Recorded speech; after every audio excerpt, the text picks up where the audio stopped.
Сите малопродажни маркети и други продажни места денес беа затворени и стриктно ја почитуваа препораката на владата изборниот ден да биде неработен. Освен препораките од влада, на ваквиот однос влијаеше и заканата од Државниот пазарен инспекторат, кој последен пат вчера најавија контрола и жестоки казни за фирмите и одговорните лица доколку некој работи.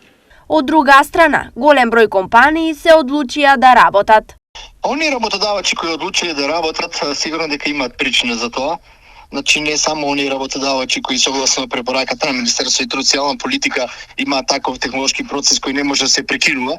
Знаете, тие работат и недели и празници и така натаму, но и оние кои имаат договорни рокови за испораки и така натаму, процениле дека ќе имаат огромни штети ако не работат денеска.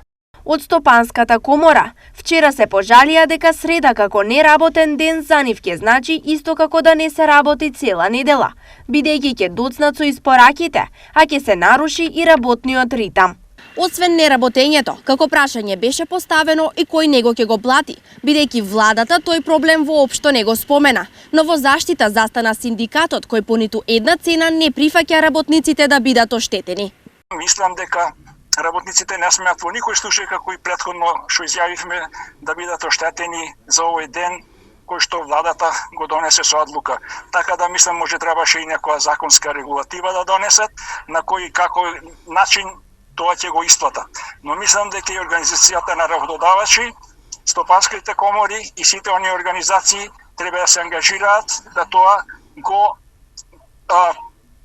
разјаснат и да побараат од владата како и на кој начин тоа ќе се исплати.